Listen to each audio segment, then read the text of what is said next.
था कि minimum tax, कम से कम टैक्स होते हैं जो एक साहब ने देना है और 5 साल तक कैरी फॉरवर्ड हो सकता है।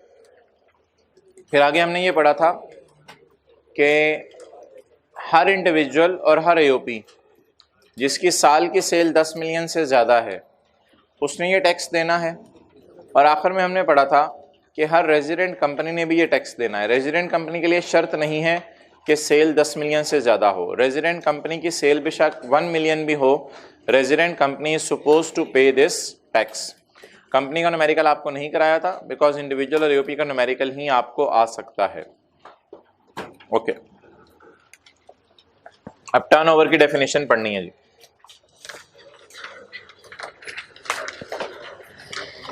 टर्नओवर की डेफिनेशन पेज नंबर 1,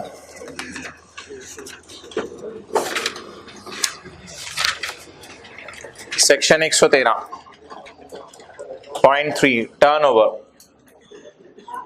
टर्नओवर का मतलब क्या है? खोल दें भाई, दरवाजा बंद कर दें।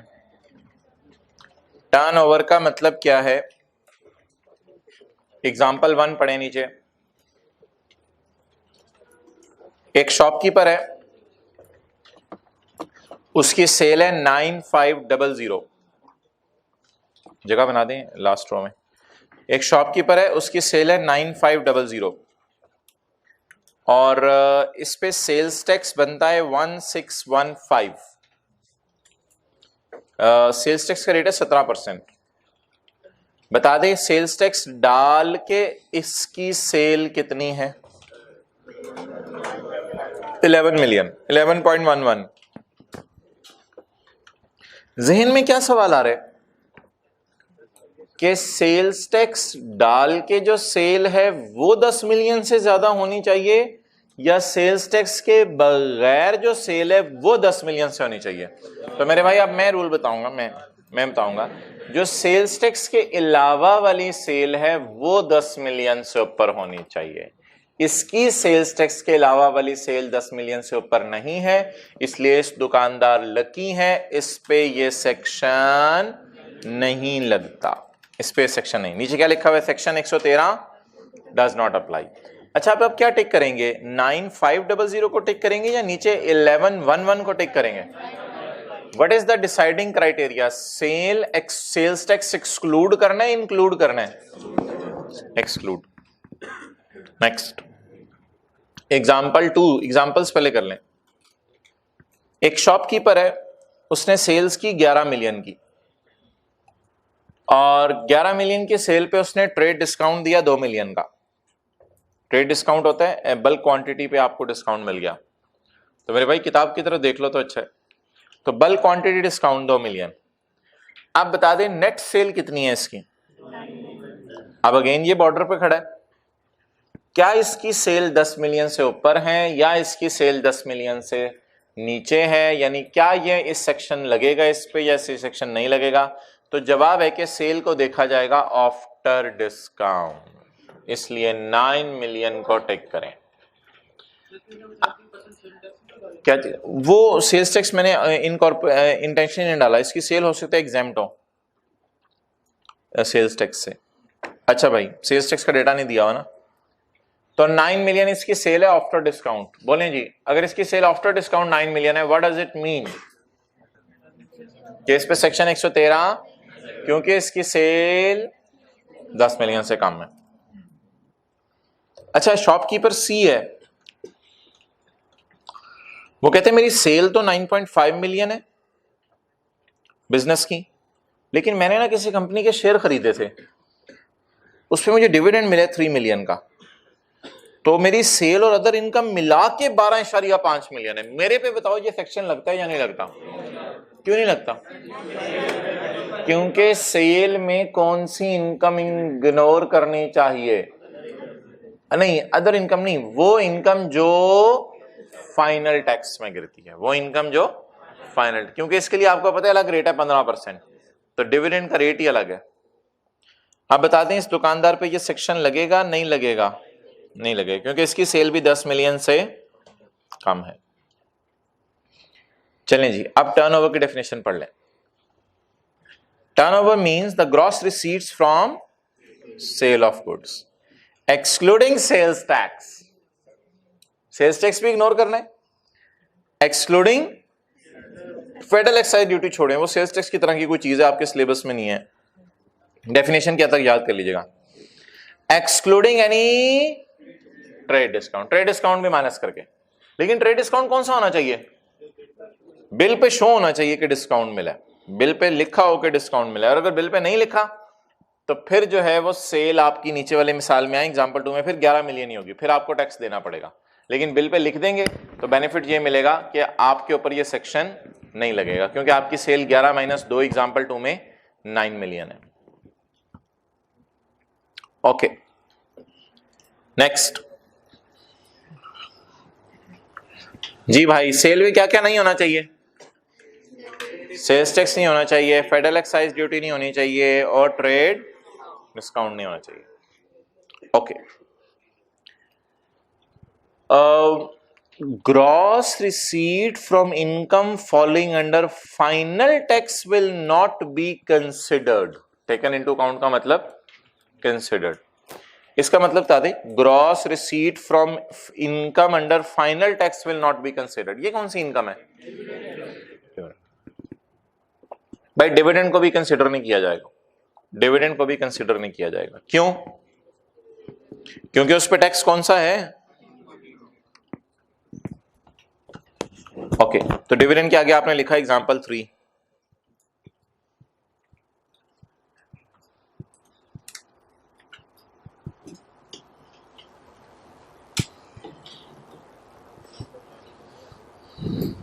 आगे बढ़े।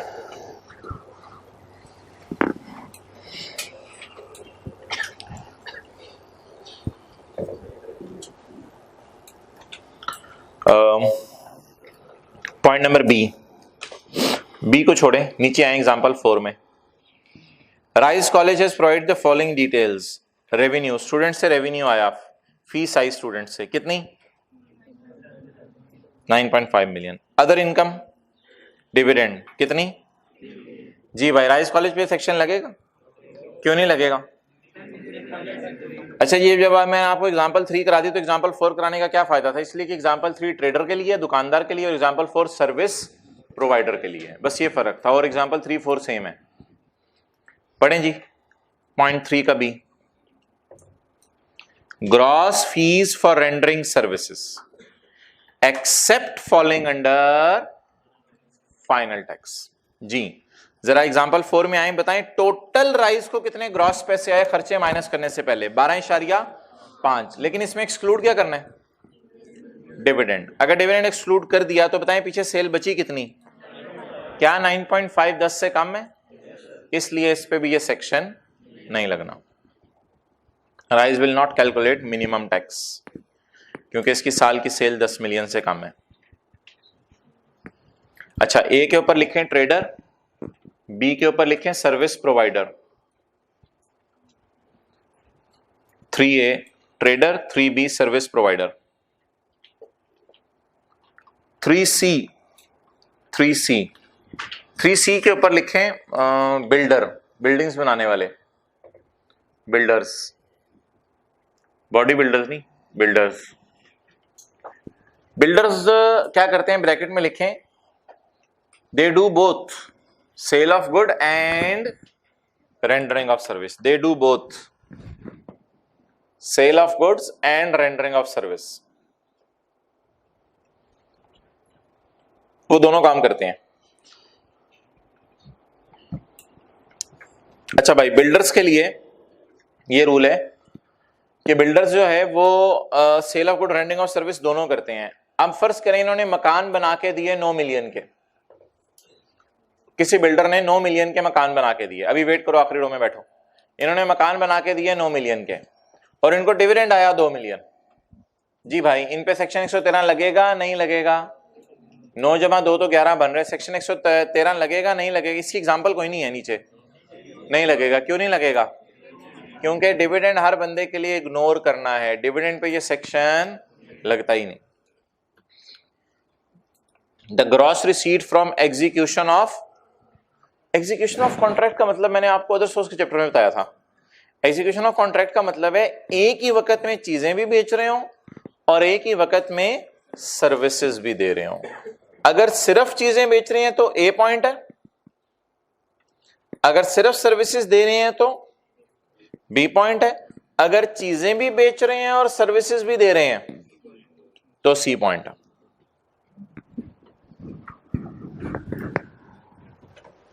Okay, the gross receipt from execution of contract except receipts falling under final tax. AC चलवा दें भाई। हाँ भाई, ये बटन ऑन करो जी भाई। इस रो में जगह बना दें, इस रो में भी जगह बना दें। आए भाई आगे, इस रो में जगह बना दें। आए आए भाई आगे आए, आओ भाई आगे आओ, आ जाओ आ जाओ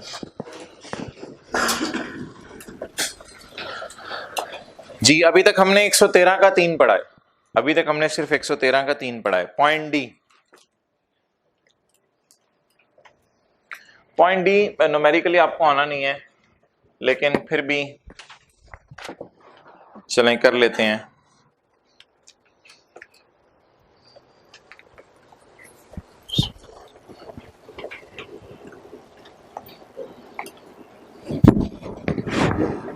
पीटीसीएल एक कंपनी है और इधर एक एओपी है, पार्टनरशिप फर्म। पार्टनरशिप फर्म के दो पार्टनर हैं, इसके दो पार्टनर हैं। पीटीसीएल 40%, इंजमाम 60%। पीटीसीएल कंपनी ने सोचा कि तारे हम अपने खुद बनाते हैं या टेलीफोन अपने खुद बना लेते हैं बजाय के किसी से खरीदें। तो पीटीसीएल ने कहा अपनी फैक्ट्री लगाने की जरूरत नहीं है, इंजमाम से कहा तुम फैक्ट्री लगाओ और हम पार्टनरशिप कर लेते हैं। तो ऐसा भी होता है पार्टनरशिप में, जरूरी नहीं क्या कहते हैं लिविंग बींग्स हो, ह्यूमंस हो। पार्टनरशिप में ऐसा भी हो सकता है एक पार्टनर ह्यूमन है, दूसरा पार्टनर नहीं, नॉन ह्यूमन नहीं, दूसरा पार्टनर जो है वो कंपनी है। तो अब पार्टनर्स दो हैं। अच्छा जी, अब पीटीसीएल की अपनी सेल 3 मिलियन है और एओपी की सेल से 1 मिलियन है। अब सवाल यह है कि जिस वक्त मिनिमम टैक्स देने की बारी आएगी तो क्या कंपनी मिनिमम टैक्स देगी या नहीं देगी, ये पहला सवाल है। फिर अगला सवाल बाद में पूछता हूं, कंपनी मिनिमम टैक्स देगी या नहीं देगी। और भाई देगी, कंपनी के लिए 10 मिलियन वाली शर्त नहीं है। कंपनी के लिए तो 1 रुपया भी सेल है तो कंपनी ने मिनिमम टैक्स देना है। 10 मिलियन वाली सेल कल आपने सफे के टॉप पे पढ़ा था, 10 मिलियन वाली लिमिट सिर्फ किसके लिए है, और कंपनी के लिए 10 मिलियन वाली लिमिट। तो सवाल ये नहीं है कि ये कंपनी मिनिमम टैक्स देगी या नहीं देगी, सवाल ये है अगर देगी तो किस सेल पे देगी, अपनी सेल पे या अपनी और एओपी, अपनी पूरी और एओपी की सेल का हिस्सा, क्या इसके ऊपर लगाएगी तो लॉ बताएगा। ठीक है, लॉ बताएगा, आप लोगों से तो नहीं मैं। तो सवाल क्या है कि पीटीसीएल अपनी सेल पर भी देगी और जहां इसने कुछ हिस्सा डाला हुआ है उसकी सेल के 40% पे भी देगी। तो जवाब है यस, कंपनी अपने 3 मिलियन पे भी कैलकुलेट करेगी कितने परसेंट, 1.5%, और 1 मिलियन जो इधर से आ रहा है उसके ऊपर भी कितना कैलकुलेट करेगी। तो आप बता दें पीटीसीएल के लिए सेल क्या बनेगी, 3 मिलियन प्लस 1 मिलियन इंटू 40%, ये जवाब आ जाएगा 34000000। तो कंपनी कितने पे रेट लगाएगी, 1.5%, 34000000। अगले सफे पे आए, example 5, page 151।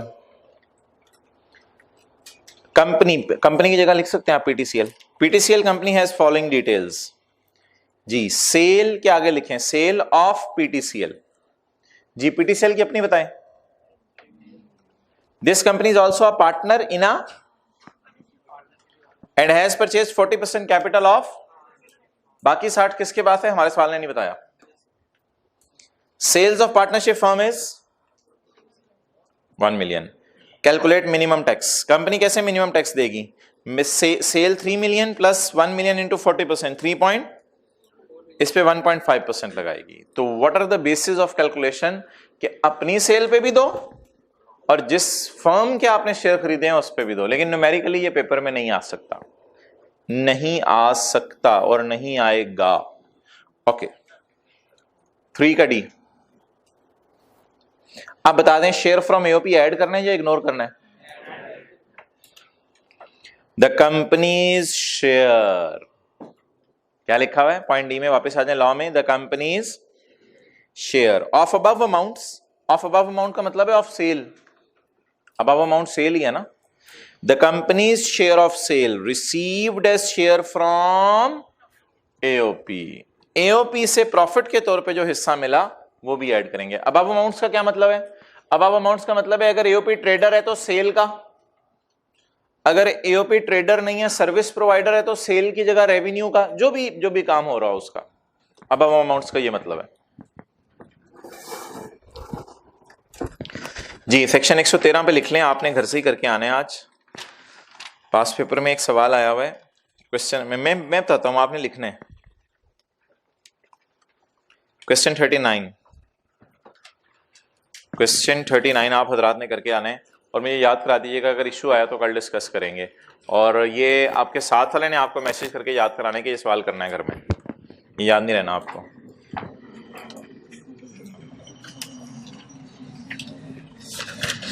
Okay, income from business के चैप्टर के पहले सफे पे आ जाएं। ये वो चैप्टर है जिसमें हमने नियत की थी कि साथ साथ पढ़ेंगे।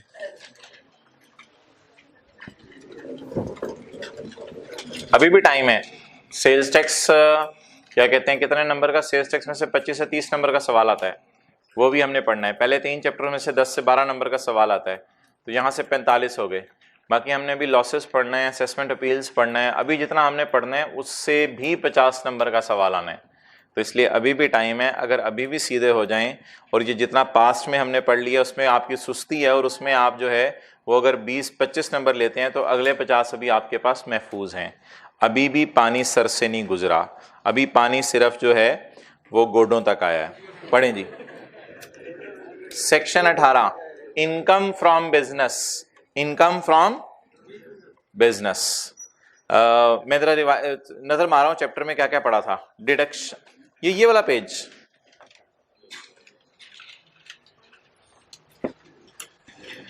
इनकम फ्रॉम बिजनेस माइनस में कौन कौन से खर्चे माइनस होते हैं, इसमें वो एनिमल्स वगैरह की बात की थी और डिडक्शंस नॉट अलाउड मशहूर जमाना, फिर डेप्रिसिएशन की बात की थी।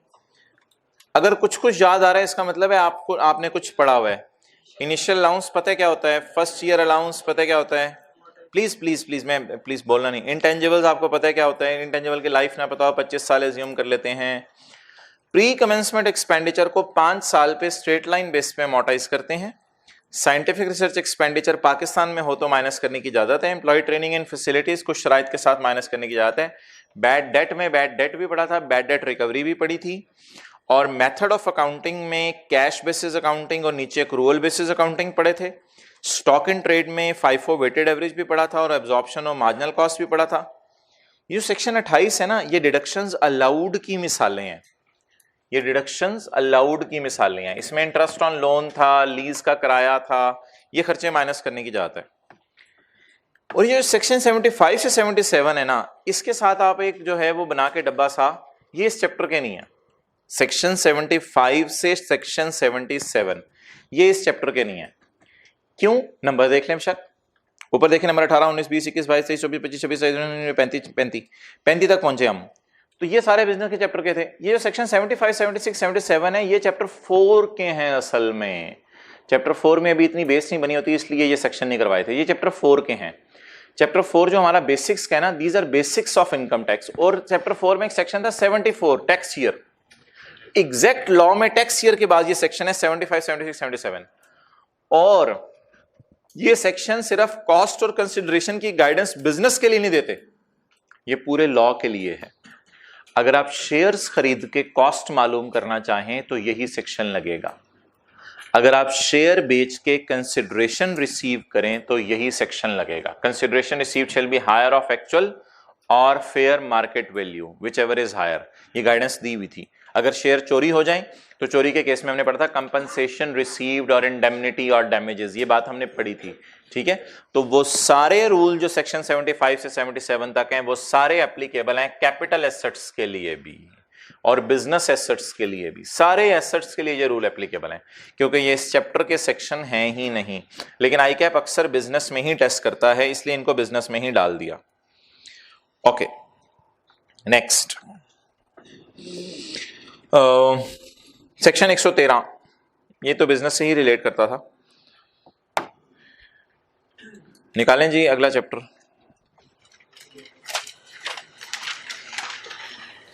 अगला चैप्टर कौन सा? एओपी।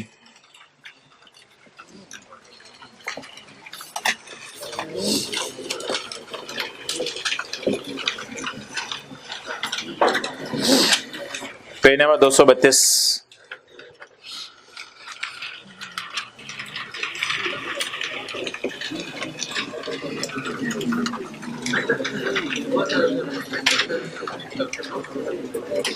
इसमें निकालें जी पेज 245, एग्जाम्पल्स शुरू करें।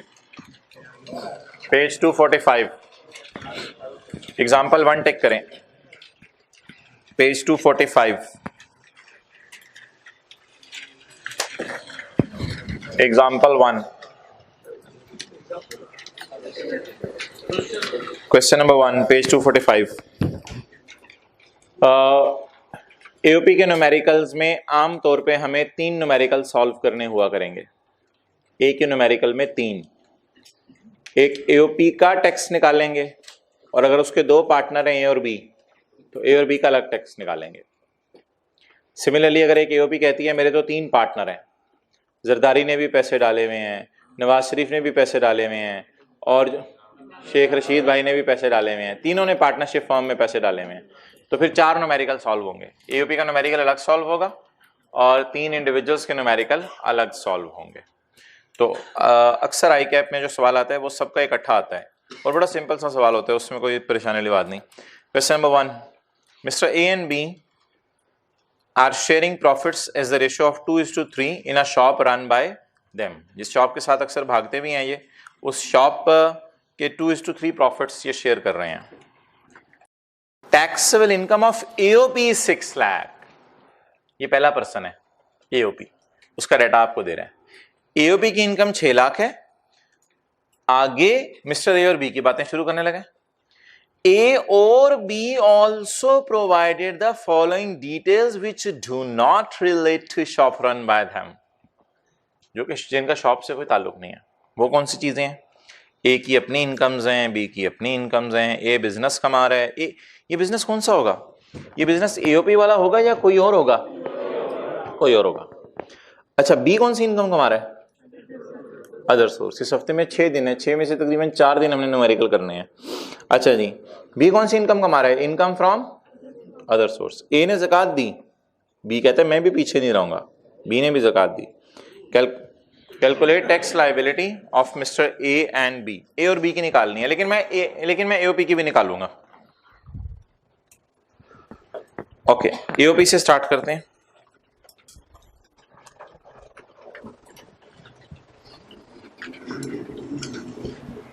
एओपी ये एक न्यूमेरिकल होगा। Mister A income and tax there on, ये दूसरा न्यूमेरिकल होगा। Mister B income and tax there on, ये तीसरा न्यूमेरिकल होगा। 3 न्यूमेरिकल्स होंगे।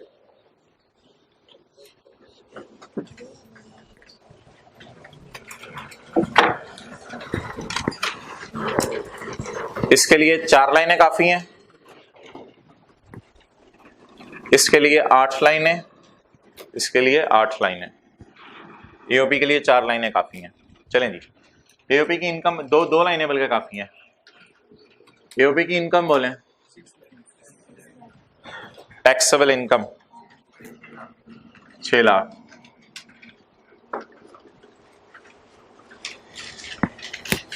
जाए जी पेज 34 पे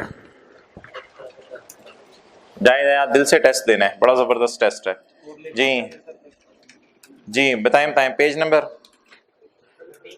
34 पे देखें, एओपी के लिए ये टेबल 34 पे बता दें टैक्स कैसे कैलकुलेट होगा।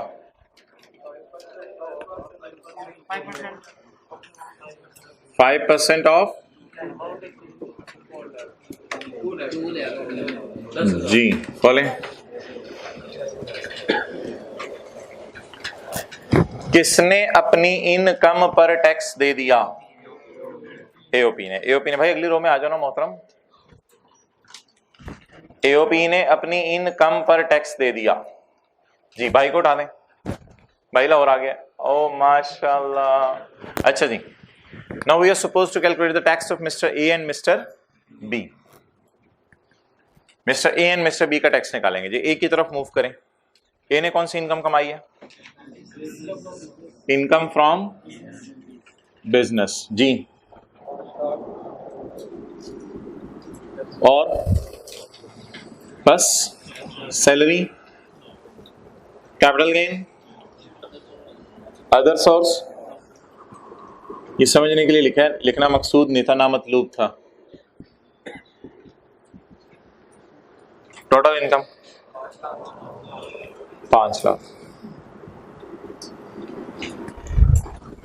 लेस ज़कात, interest on house loan, education expenses of children, donation and second schedule में अपनी रिवीजन कर रहा हूं जी। ज़कात 20,000, टैक्सेबल इनकम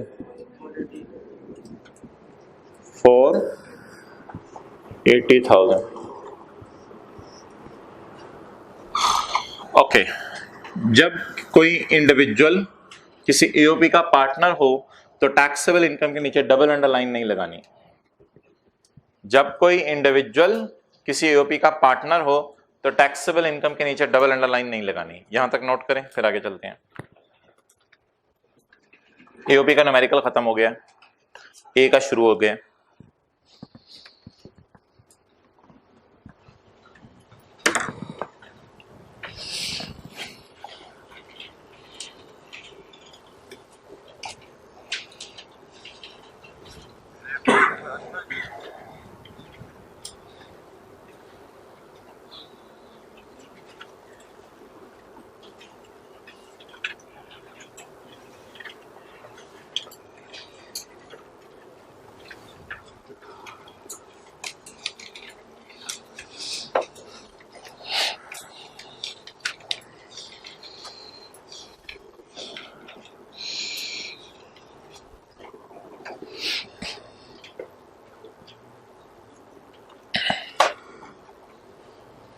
जी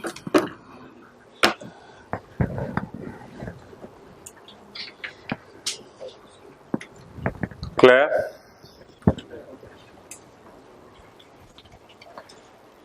भाई अब मिस्टर ए 4,80,000 पर टैक्स जमा कराने के लिए तैयार बैठा है। मिस्टर ए 4,80,000 पर टैक्स जमा कराने के लिए तैयार बैठा है। तो लॉ मेकर ने एक सवाल पूछा कि ए इधर आ और बता कि तूने एओपी से कितना कमाया। इसने कहा मैं क्यों बताऊं, मैं बताऊं नहीं हूं तो मैं क्यों बताऊं, एओपी ने तो टैक्स दे दिया, एओपी ने तो टैक्स दे दिया अपनी इनकम के ऊपर। हां, एओपी जो कारोबार कर रही थी, एओपी अपनी इनकम पे टैक्स दे चुकी है। ये तो मेरा जाती कारोबार है, इसका तो बी को भी नहीं पता, इसका तो एओपी को भी नहीं पता, ये तो मेरा जाती कारोबार है। तो ये जो ए और बी का डाटा दिया होगा वो एओपी से अलग होगा। एओपी का मतलब ये है कि एओपी का मतलब है कि ए और बी मिलके क्या कर रहे हैं, और ये बिजनेस कौन सा है, ए का जाती बिजनेस है, इसका एओपी से कोई ताल्लुक नहीं। बहरहाल लॉ मेकर बजिद था कि बता तुझे एओपी से कितना हिस्सा मिला। तो ये ए कहते हैं भाई एओपी अपनी इनकम पे टैक्स दे चुकी है, अब मैं क्यों तुम्हें बताऊं एओपी से। इसने कहा बता। अब हमें एक वर्किंग करनी पड़ी, working share from AOP. AOP से कितना हिस्सा मिलेगा, एओपी ने कमाया कितना? एओपी ने इमरान खान को कितना दिया? एओपी के पास बचा कितना? 590। एओपी के पास बचा कितना? 590। इस 590 के दो हिस्सेदार, ए और बी। इस डिसीजन ट्री को याद रखिएगा, ये रेफर किया जाएगा बार बार। ए का कितना हिस्सा? 2/, और बी का 3/5। जी 236,000। आफ्टर टैक्स हिस्सा बांटा करेंगे या before tax? After tax. Tax देने के बाद जो एओपी में बचा, तो जो एओपी ने बचाया है वो ए और बी को मिल जाएगा। अब बोलें एओपी ने कमाया कितना था और टैक्स कितना दिया था? एओपी के पास बचा कितना? इस बचे हुए में इसमें से ए का कितना बचा? बी का 54,000। अब हम क्या करेंगे? What we are suppose to do now, अब हम करेंगे यहां ऐड। खुदा के लिए ऐड ना करो, इस पे तो एओपी टैक्स दे चुकी है, चुप करो, इसके मुंह पे ताला लगा दो। ए के शेयर फ्रॉम एओपी, अभी भी आवाज आ रही है इसकी, टेप लगाओ इसके मुंह पे, चुप चुप ऐड होगा ये। शेयर फ्रॉम एओपी कितना मिला तुम्हें? एओपी टैक्स दे चुकी है इस पे, खुदा के लिए चुप चुप कराओ इसको, शर्म नहीं आती तुम्हें? कैलकुलेटर पकड़ो, खुदा के लिए टोटल ना करना, टैक्सेबल इनकम ऊपर आ रही है, दोबारा निकालो इसकी टैक्सेबल इनकम, पकड़ लो इसको। 7 मैंने 716 नहीं कमाया, मैंने तो 480 कमाया। खुदा के लिए मेरे साथ क्या कर रहे हो? टेबल खोलो, 716 पे टैक्स लगवाओ, बोलने दो इसको।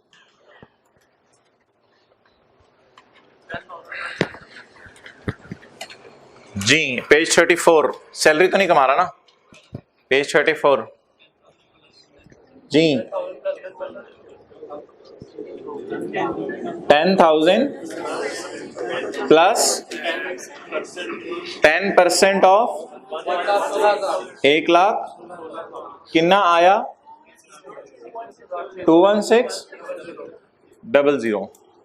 मैंने इतना टैक्स नहीं देना, तुम डबल टैक्स लगा रहे हो। 6 लाख पे भी टैक्स दिया, 6 लाख माइनस 10,000 590, 590 में से 236 मुझे मिला, इस पे भी तुम टैक्स लगा रहे हो। कितना जुल्म कर रहे हो? चलो भाई से चुप कराओ। तुम चाहते क्या हो? कहते हैं मैं चाहता हूं कि मैं 480 पे टैक्स दूं। चलो ठीक है, कोई मसला नहीं, एक्चुअल टैक्स तुम्हारा हम निकाल लेते हैं। 480 पे टैक्स देने को दिल चाह रहा है। 21,600 टैक्स बनाए 716 पे, तो बताओ 480 पे कितना बना? जी 1,4480। तो मेरे भाई ये जो शेयर फ्रॉम एओपी है, इस पे टैक्स इसने नहीं देना क्योंकि ये दे चुका है, लेकिन इसको यहां लाने का मकसद था इसका रेट बढ़ाना, किसी हायर स्लैब में गिराना। ये किसी हायर स्लैब में गिर जाता है अक्सर, और उसकी वजह से इसका रेट शूट अप कर जाता है, जिसकी वजह से इस बेचारे को टैक्स ज्यादा देना पड़ता है। तो माना कि ईओपी अपनी इनकम पे टैक्स दे चुकी है, लेकिन आर्जी तौर पे ऐड करेंगे, ऐड करके रिवाइज टैक्सेबल इनकम निकालेंगे। इस टैक्सेबल इनकम का नाम रखा करेंगे फॉर रेट बढ़ाना, फॉर रेट पर्पस। इस टैक्सेबल इनकम का नाम रखेंगे फॉर रेट पर्पस। और ये टैक्स निकलेगा इसका जो इसके ख्याल से गवर्नमेंट ने देना था, लेकिन गवर्नमेंट ने कहा नहीं नहीं नहीं, तुम 21,600 ना दो, छोड़ो परे, तुमने तो 716 कमाया ही नहीं, तुमने तो कमाया ही कितने? सिर्फ 480। तो अब ये टैक्स किस पे देके आएगा? सिर्फ 480 पे। इस तरह की कैलकुलेशन आपने फॉरेन सोर्स टैक्स क्रेडिट में भी की थी। आपने टैक्स पकड़ा था, डिवाइडेड बाय टोटल इनकम किया था, multiplied by foreign source income किया था। तो इस तरह की कैलकुलेशन 2-3 जगह, फुल टाइम टीचर अलाउंस निकालते भी इस तरह की कैलकुलेशन करके ना, एंड पे आपने जो है वो पता नहीं कितने परसेंट उसे 25% फुल टाइम टीचर अलाउंस माफ कर दिया था। तो इसकी अपनी इनकम बताएं, इसकी अपनी इनकम 480, ये इसकी जाती है, इसमें कोई हिस्सेदार नहीं है। ईओपी का हिस्सा उस हिस्से को डाल के इसको कितने मिले टोटल साल में। 716 पे टैक्स निकाला, कितना बना, लेकिन 21,000 इसने देने नहीं है, इसने 21,000 की जगह 14,000 देने हैं, बिकॉज कौन अपनी इनकम पे ऑलरेडी टैक्स दे चुके हैं, एओपी, तो इस पे दोबारा टैक्स कैलकुलेट करने की जरूरत नहीं है। अब भाई इधर देख लें सारे, इसे कहते हैं कम वाली इनकम, इसे कहते हैं ज्यादा वाली इनकम, ठीक है। बोले कम वाली इनकम, ज्यादा वाली इनकम, कम वाली इनकम, ज्यादा वाली इनकम, कम वाली, बोले बहु कि शर्माया ना करें, कम वाली इनकम, ज्यादा वाली इनकम, कम वाली इनकम, ज्यादा वाली इनकम, कम वाली इनकम, ज्यादा वाली इनकम। अच्छा अब ये देखें, ज्यादा वाली इनकम पे ज्यादा वाला टैक्स, कम वाली इनकम पे कम वाला टैक्स, बोले जी, बोले बोले ज्यादा वाली इनकम पे ज्यादा वाला है 716 पे 21, ज्यादा वाली इनकम पे ज्यादा वाला टैक्स, कम वाली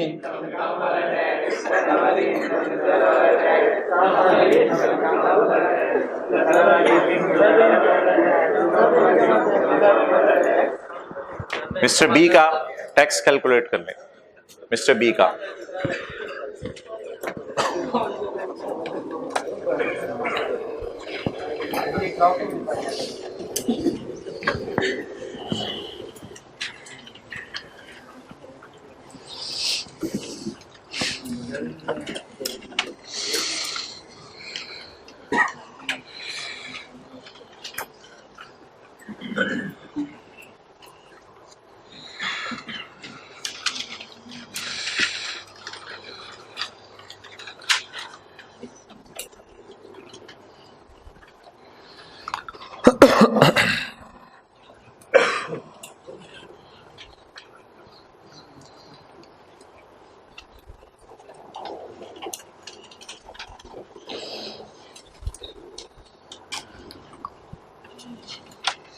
जी जी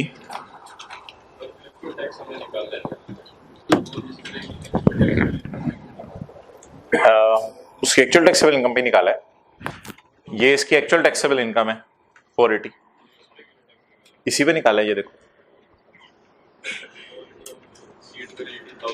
ना ना ना ना उस तरह नहीं निकालना, फिर तो वो उसका मकसद ही अचीव नहीं होगा, फिर इस कैलकुलेशन का फायदा नहीं था, फिर तो उसी तरह निकाल लो, फिर क्या फायदा।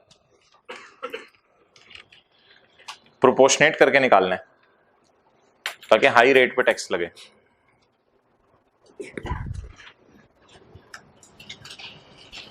चलें जी जल्दी सॉल्व करें मिस्टर बी।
ओके हो गया। जी, बी की मुझे जाती इनकम बताएं। जाती इनकम, इनकम फ्रॉम कितनी?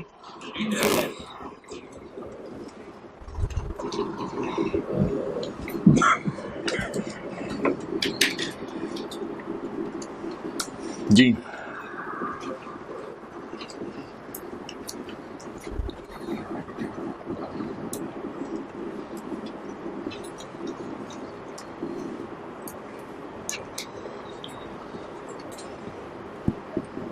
जी 20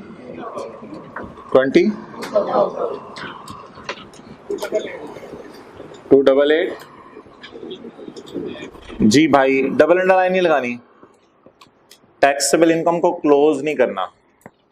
अच्छा, ये बड़ा इंटरेस्टिंग है, इसमें तो बेचारा टैक्स ही नहीं दे रहा था, क्योंकि कहता था स्लैब्स में जाके देखो 4 लाख से कम वाले पे टैक्स ही नहीं है।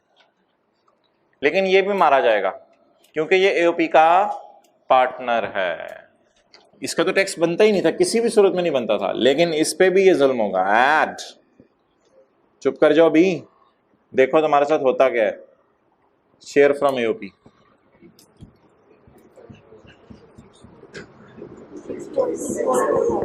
64200। ये टैक्सेबल इनकम कौन सी है? ज्यादा वाली नहीं, ज्यादा वाली इनकम है भी, ज्यादा वाला गलत जगह पे गलत मिसरा जोड़ है। Taxable income for rate purpose. जी, अब इस पे टैक्स निकालें। 10,000 प्लस जी 142, इसको इनर कॉलम में लिखा करना है, इसको इनर कॉलम में लिखा करना है, आउटर में नहीं लिखा करना। अब इसका दोबारा टैक्स निकालें, लेकिन इसका नाम होगा एक्चुअल टैक्स। 14,206, ये टैक्स 642 पे है, तो बताओ 6370। जी भाई, ये कौन सी इनकम है? ज्यादा वाली, ज्यादा वाली। कम वाली इनकम, ज्यादा वाली इनकम, कम वाली इनकम, ज्यादा वाली, ज्यादा वाली इनकम पे ज्यादा वाला टैक्स, ज्यादा वाली कम पे कम वाला टैक्स, कम वाली इनकम पे कम वाला, ज्यादा वाली इनकम पे ज्यादा वाला टैक्स, कम वाली इनकम पे कम वाला tax. Okay,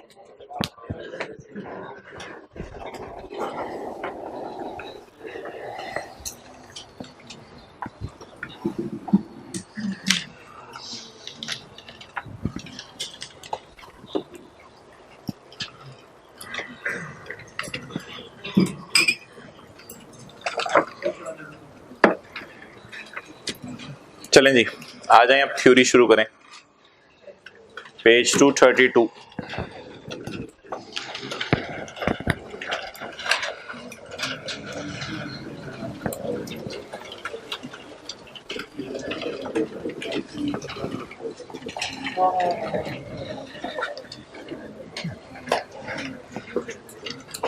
principles of taxation of AOP.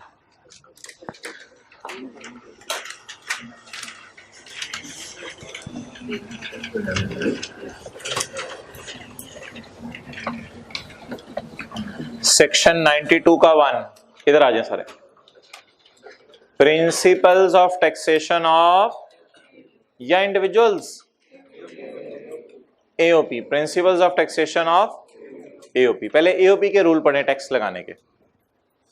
Page 232 जो जाती है 32, principles of taxation of AOP.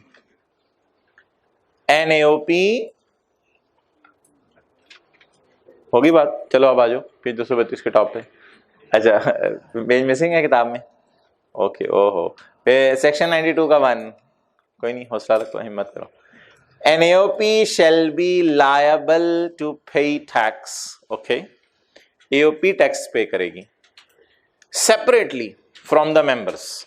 ये पार्टनर से अलग टैक्स पे करेगी। ये देखें, AOP shall be liable to pay tax separately from the members, and where the AOP has paid the tax, देखें इधर, and where the AOP has paid the tax, and where the AOP has paid the tax, the amount received by member, देखें देखें देखें देखें, the amount received by member, where the AOP has paid the amount received by member, ये वाली 236 और 354, 54, okay, and where the AOP has paid the tax, और AOP ने tax पे कर दिया, the amount received by member, amount received by member के ऊपर लिखें 236 and 354, 236 and 354, amount received by member के ऊपर लिखें 236 और 354, amount received by member out of income of AOP shall be exempt from tax, इस पे टैक्स नहीं देना, अब यहां जाके लिखें exempt, ये एग्जैम्प्ट है, इस पे टैक्स नहीं देना आपने, क्योंकि इस पे किसने टैक्स दे दिया हुआ है, लेकिन रेट बढ़ाने के लिए ऐड करना है, वो और बात है, ये जीब एग्जैम्प्ट है, ये जीब एग्जैम्प्ट है, एग्रीकल्चर इनकम एग्जैम्प्ट होती है, ऐड ही नहीं करते, ये जीब एग्जैम्प्ट है, इसको ऐड करेंगे लेकिन रेट बढ़ाने के लिए ये एग्जैम्प्ट है भाई, ये माफ है, इस पे आपने टैक्स नहीं देना, लेकिन ये अजीब माफ है, ये अजीब माफ है, एक ऐसा माफ है जिस माफी के बाद फेंटी है,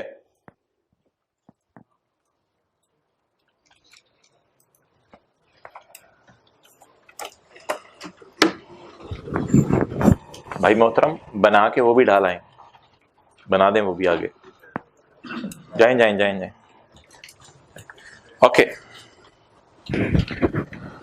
चलें जी आगे पढ़ें, बैठे बैठे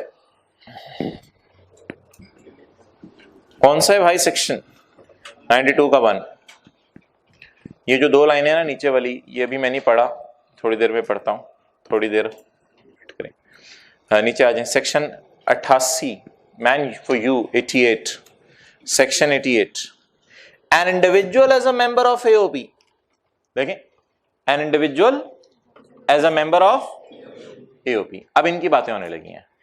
92 की क्या हेडिंग थी, principles of taxation of AOP, और 88 की क्या हेडिंग है, देखें an individual as a member of, अब ये न्यूमेरिकल सॉल्व करने का तरीका बताने लगा है,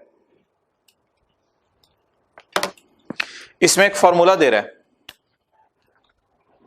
ए over B into C,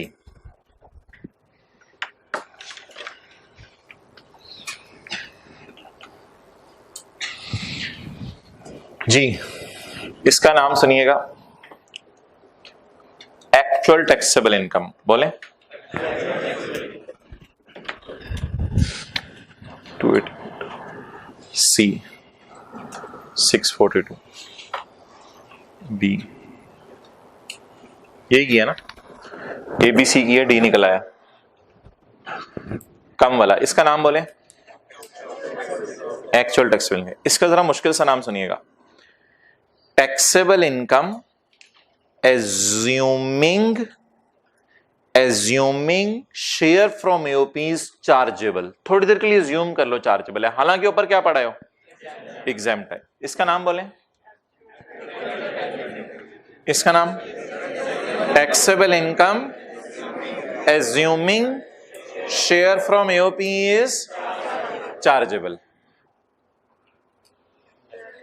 tax assuming share from AOP is chargeable, इसका कोई नाम नहीं है क्योंकि ये इज इक्वल टू में निकलेगा, ये तो इज इक्वल टू निकल आएगा ना, लेकिन इसका नाम भी रख सकते हैं एक्चुअल टैक्स, क्या कम वाली इनकम का नाम बताएं, कम वाले टैक्स का नाम एक्चुअल टैक्स, ज्यादा वाली इनकम का नाम बताएं taxable income assuming share from AOP is chargeable to tax, और इसका नाम tax assuming share from AOP is chargeable to tax. Assuming की जगह उसने कुछ मुश्किल सा लफ्ज़ यूज किया होगा। अच्छा, if for a tax year an individual has taxable income and derives share from AOP, देखें इधर, if for a tax year an individual has taxable income, देख नहीं रहे कुछ लोग ऊपर, दोबारा से पढ़ना पड़ेगा। If for a tax year an individual has taxable income and derives share from AOP, जिसकी टैक्सेबल इनकम भी है और AOP का हिस्सा भी है, वो क्या करे? द अमाउंट ऑफ टैक्स, देखिए ये इसकी, the amount of tax on taxable income shall be computed as follow. देखें, the amount of tax shall be computed as follows, the amount of tax shall be computed as left, the amount of tax shall be computed as follows, amount of tax shall be computed as follows, A, B, sa, where A is the amount of tax payable by individual if का मतलब assume है,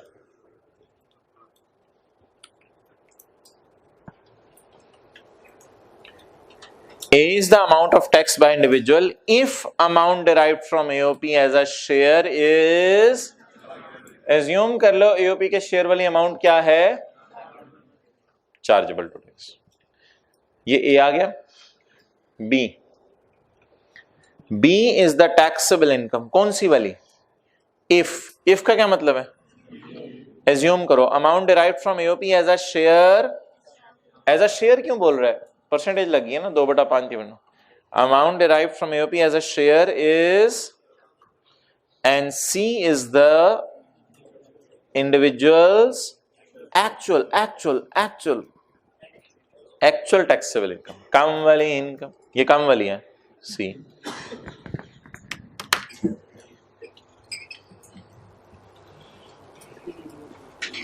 ये नगमा घर वालों को भी याद करा देना आज, ज्यादा वाली इनकम पे ज्यादा वाला टैक्स, कम वाली इनकम पे कम वाला। ओके, आगे चलें जी।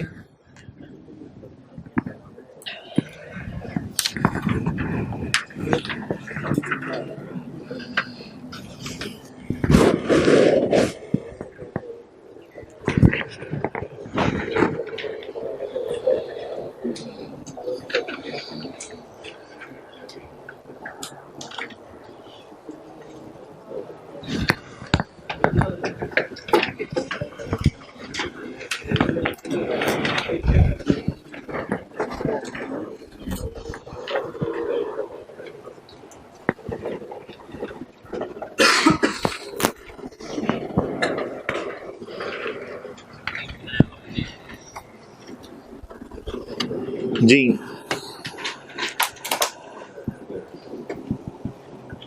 ये एक AOP है जिसके 3 पार्टनर्स हैं, अंजुम, अकरम, PTCL कंपनी, इसके 3 पार्टनर हैं। ओके, इसको 10,000 मिला, इसको 20,000 मिला, AOP से इसको 30,000 मिला। अच्छा, कंपनी भी, ये न्यूमेरिकली तो आएगा नहीं आपको, कंपनी भी अपना हिस्सा अपना रेट बढ़ाने के लिए ऐड करेगी। कंपनी का रेट बढ़ना ही नहीं, कंपनी का रेट क्या बढ़ा था चैप्टर 4 के पहले सफे पे? 20। तो कंपनी का रेट बढ़ेगा। अच्छा, ये हिस्सा किसको तकसीम किया जाएगा? ये हिस्सा किसको दे दिया जाएगा? PTCL को। इस पे AOP टैक्स देगी या इस पे PTCL टैक्स देगी? अच्छा, पढ़े जरा 1 मिनट, ये बात तो थ्योरेटिकली है, बस न्यूमेरिकली नहीं है। If at least one member of AOP is a company, if at least one member of AOP is a company, the share of company shall be excluded from total income of AOP. Total कितनी कमाई है इसने?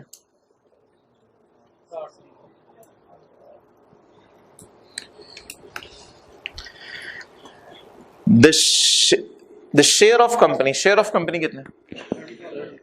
The share of company shall be excluded from total income of AOP and company shall pay tax separately at the rate applicable to the companies. Company इस पे कितने percent tax देगी? तो बताएं, अगर एक AOP ने कमाया 60, उसमें से PTCL को मिला 30, तो PTCL इस पे AOP के रेट पे टैक्स देगी या अपने कंपनी के रेट पे? कंपनी के रेट पे। न्यूमेरिकली ये बात एप्लीकेबल नहीं है, नोट कर लें जी। उसमें कुछ बारीकियां हैं, कुछ भाई कह रहे हैं एओपी पहले टैक्स दे चुकी होगी। अब ये न्यूमेरिकल साइड पे हम जाना चाह रहे हैं जो आपके सिलेबस में नहीं है। इस पूरी बात को समझाने में बड़ा टाइम लगता है सीए फाइनल में, पूरे कॉन्सिक्वेंसेस समझाने पड़ते हैं। एओपी ने कैसे टैक्स देना है, फिर कंपनी की टैक्सेशन कैसे होगी, वो हमारे सिलेबस में नहीं है।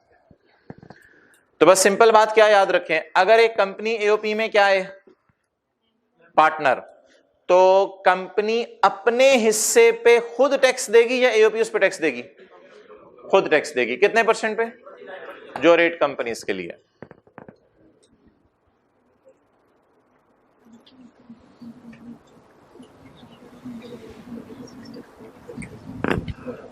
अब आपके ज़हनों में आ रहा होगा एओपी पहले 60 पे टैक्स देगी नहीं देगी। मैं कह रहा हूं ये चीजें आपके सिलेबस की नहीं है, ये थ्योरी के हद तक याद करना है बस। एओपी ने कमाया कितना, इसमें से पीटीसीएल का कितना है? 30। पीटीसीएल 30,000 पे किस एतबार से टैक्स देगी? कंपनीज का जो टैक्स रेट है।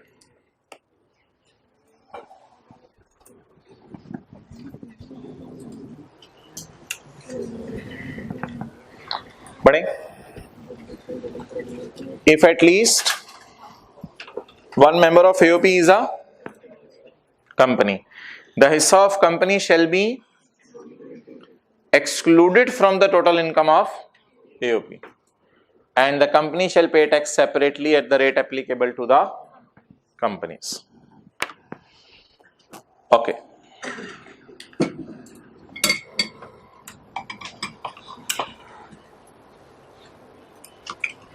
नीचे डब्बे में आए, जॉइंट वेंचर, ये आईकैप की किताब से लिया गया है इसलिए इसको अलग से लिख लें, ये याद ही कर लीजिएगा।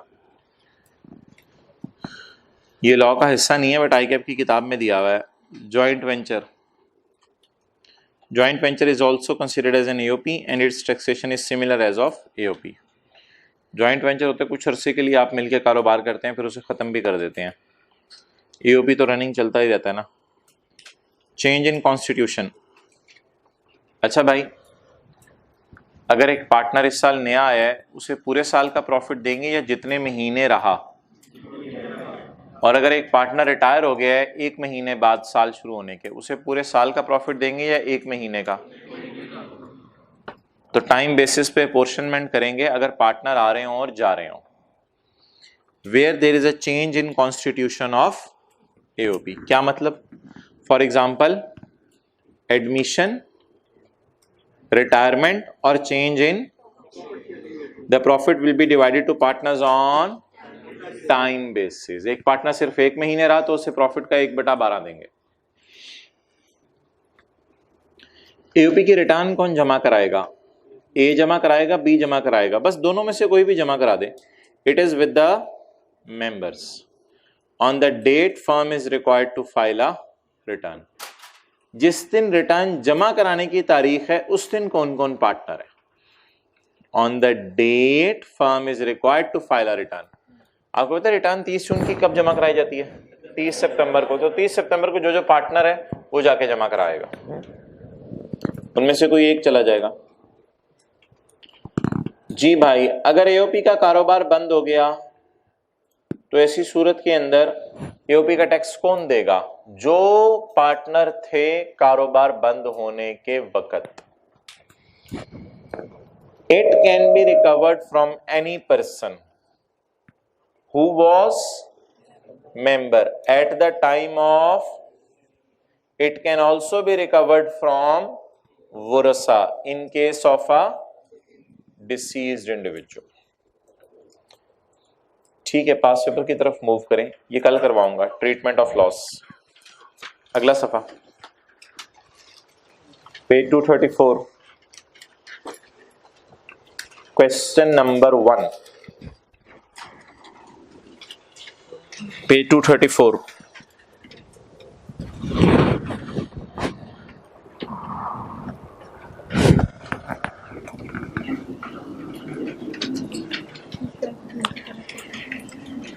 Describe the principle of taxation of AOB.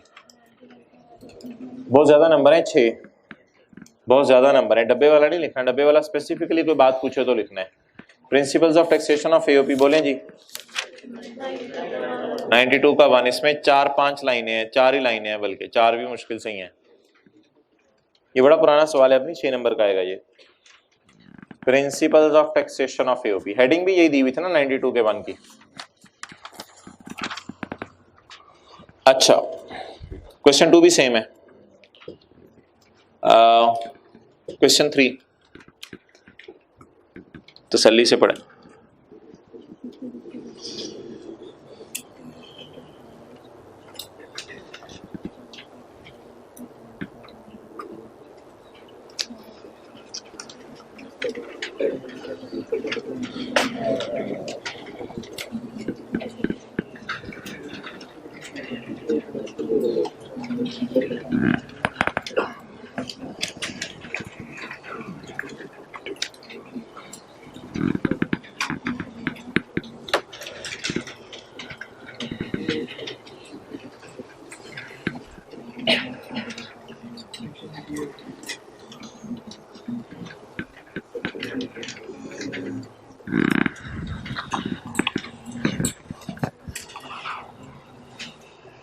Ji,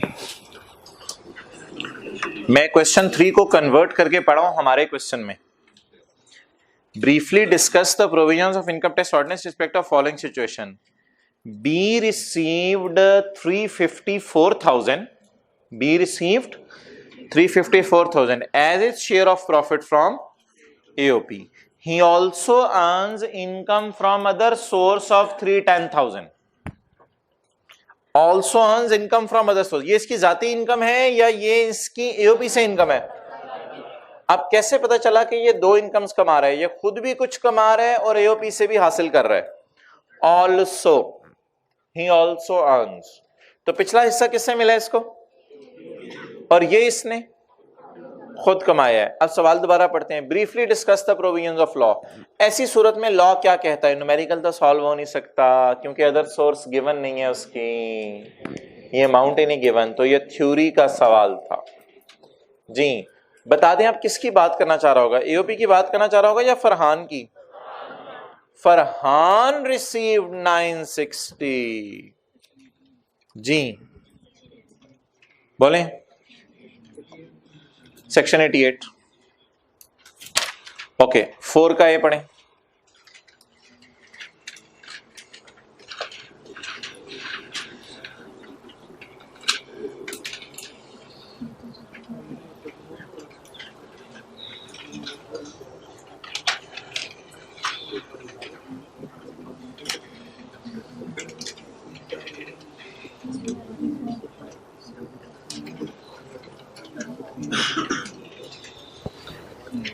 okay बताएं जी।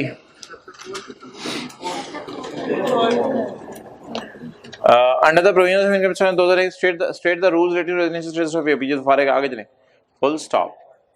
ये तो चैप्टर 4 का। Also explain that taxability of income of AOP in the hands of firm and its members. In the hands of firm and its members. जी इधर देखें, what is the taxability of 6 lakh in the hands of firm? In the hands of firm it is taxable, and if it has paid the tax it will be exempt in the hands of member. And in the hands of firm क्या करना है वो फिर ये भी बताना पड़ेगा। ये डिस्कशन तो क्या थी? in the hands of AOP, और ये वाली डिस्कशन क्या है? In the hands of member. जाए जरा 92 की हेडिंग बेहतर कर ले। 92 taxability in hands of AOP. 92 क्या है? Taxability in hands of AOP. AOP कैसे टैक्स दे अपनी इनकम पे। और 88 की हेडिंग वैसे तो लिखी हुई है वही वाली हेडिंग, लेकिन फिर भी लिख लें, taxability in the hands of individual. दोनों बातें लिखनी पड़ेंगी भाई। 88 की heading taxability in the hands of individual. लेकिन आई वुड सजेस्ट कि आप 92 सारा ना लिखिएगा, वो अजीब सी बात बेशक ना लिखिएगा। 92 में पहली 2 लाइनें काफी हैं। 92 में पहली 2 लाइनें काफी हैं।